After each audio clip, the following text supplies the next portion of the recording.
तर नमस्कार विद्यार्थी मित्रांनो, नवीन जिल्हा नवीन अपडेट आपण घेऊन आलेलो आहे। अकोला जिल्हा होमगार्ड नोंदणी कार्यक्रम। अकोला जिल्ह्याची जी शारीरिक चाचणी आहे, फिजिकल चाचणी आहे, ती डिक्लेअर झालेली आहे। त्याची जी तारीख आहे ती तारीखसुद्धा आज डिक्लेअर झालेली आहे। तर ती नेमकी तारीख कधी आहे आपण सविस्तर बघणार आहोत। यामध्ये अकोला जिल्हा होमगार्ड सदस्य नोंदणी 2024 सूचना काय दिलेली आहे त्यांनी, अकोला जिल्हा होमगार्ड सदस्य नोंदणी कार्यक्रम वेळापत्रकाबाबत। ओके, ठीक आहे। त्यानंतर आपण बघू सदर नोंदणी फक्त ओके, हे नेहमीसारखीच बातमी आहे की ज्या जिल्ह्यात तुम्ही रहिवासी आहे त्याच जिल्ह्यात तुम्हाला हजर राहायचं आहे। बाकीच्या दुसऱ्या जिल्ह्यातील जर तुम्ही रहिवासी असेल तर तुम्हाला ग्राउंडवर त्या ठिकाणी प्रवेश दिला जाणार नाही, त्या ठिकाणी तुम्ही अपात्र घोषित करण्यात येणार आहे असं त्यांनी सांगितलेलं आहे। त्या कारणामुळे यामध्ये आपल्याला जास्त वाचायची काही गरज नाही। ओके, आपला महत्त्वाचा मुद्दा आहे अर्ज केलेल्या उमेदवारांना कागदपत्र पडताळणी शारीरिक। इथून आपला महत्त्वाचा मुद्दा सुरू होतो बघा, या ठिकाणापासून अर्ज केलेल्या उमेदवारांना कागदपत्र पडताळणी शारीरिक पात्रता व मैदानी चाचणी व याकरिता खालीलप्रमाणे दिनांक कधी बोलवलेला आहे तर 22/8/2024 ते 28/8/2024 या कालावधीमध्ये खालील दर्शविलेल्या दिनांकास दररोज सकाळी 5 वाजता पोलीस मुख्यालय कवायत मैदान लक्झरी बसस्टँडजवळ अकोला येथे बोलावण्यात येत आहे। ओके, उमेदवारांना सकाळी 5 वाजता ते सकाळी 9 या कालावधीमध्ये मैदानात प्रवेश दिला जाईल।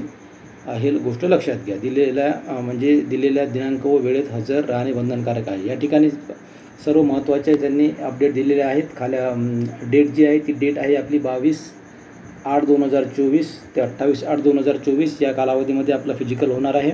त्यानंतर हे कुठल्या ठिकाणी होणार आहे तर हे होणार आहे पोलीस मुख्यालय कवायत मैदान लक्झरी बसस्टँडजवळ अकोला। लक्झरी बसस्टँडजवळ अकोला या ठिकाणी हे ग्राउंड होणार आहे। किती वाजता बोलवलेलं आहे तर 5 वाजता। एंट्री कधी आहे तर 5 वाजता आणि तुम्हाला जास्तीत जास्त किती वाजेपर्यंत तुम्ही ग्राउंडमध्ये एंट्री करू शकता तर 9 वाजेपर्यंत ही गोष्ट या ठिकाणी लक्षात घ्या। दिनांक व वेळेत हजर राहणे बंधनकारक आहे। होमगार्डसाठी शारीरिक पात्रतेसाठी उपस्थित राहणं, वेळेत हजर राहणं बंधनकारक आहे। बघू आपण नोंदणी क्रमांकानुसार आपला नंबर कधी आहे तर ओके। त्यानंतर बघा इथं आता 22, 23, 24, 27 आणि 28 या ठिकाणी ही भरती होणार आहे बघा। 22, 23, 24, 28 ओके। त्यानंतर 22 तारखेला त्यांनी कुणाला बोलवलेलं आहे तर 22/8/2024ला पुरुष अर्ज नोंदणी क्रमांक 1 ते 2795 पुरुषांना बोलवलेलं आहे। ज्यांचे नोंदणी क्रमांक 1 पासून ते 2795 पर्यंत आहेत ही गोष्ट लक्षात घ्या। इथं 2500 विद्यार्थी होतात तो भाग वेगळा, आपल्याला त्याचं काही सध्या लक्षात घ्यायची गरज नाही। त्यानंतर बघा 23/8/2024ला पुरुष अर्ज नोंदणी क्रमांक किती आहे 2797 पासून ते 5644 पर्यंत ज्यांचे नोंदणी क्रमांक आहेत त्यांनी हजर राहायचं आहे। किती तारखेला तर 23 तारखेला ओके। 22 बघितलं, 23 झालं। 24 तारखेला 24/8/2024ला पुरुष अर्ज नोंदणी क्रमांक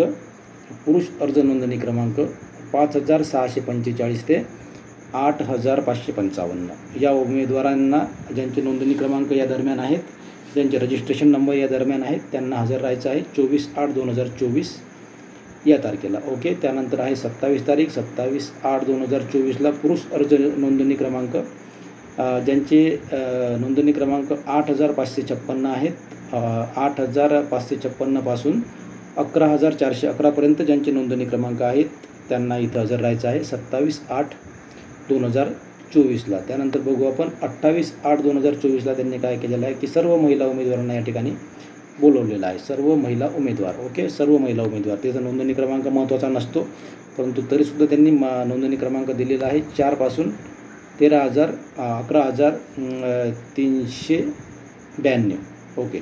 11,392 दरम्यान म्हणजे सर्व मिक्सिंग असणार आहेत नंबर यामध्ये, त्या कारणामुळे इथं टेन्शन घ्यायची गरज नाही तुम्हाला। सर्व महिला उमेदवारांना त्यांनी बोलवलेलं आहे 28/8/2024ला। ज्यांचे नोंदणी क्रमांक 4 ते असतातच, 4 ते 11,392 दरम्यान असणार, म्हणजे 1497 मुली या ठिकाणी असणार आहेत असं त्यांचं म्हणणं आहे एकंदरीत ओके। 1497 या ठिकाणी बघा इथं लिहिलेलं आहे। त्यानंतर काही सांगण्याची गरज नाही, अपडेट तुमच्यापर्यंत पोहोचलेली आहे। 22, 23, 24 आणि 25, 26ला गॅप दिलेला आहे 27 आणि 28 ओके। त्यानंतर पुरुष नोंदणी क्रमांक पुन्हा एकदा बघून घ्या। 22ला कुणाला बोलवलेलं आहे 22ला 1 ते 2795, 23ला 2797 ते 5644, त्यानंतर 24ला 5645 ते 8555, 27 तारखेला 8556 ते 11415, त्यानंतर 5 तारखेला सर्व महिला उमेदवार. ओके, ठीक आहे. थँक्यू, धन्यवाद. Best of luck for your physical. Okay.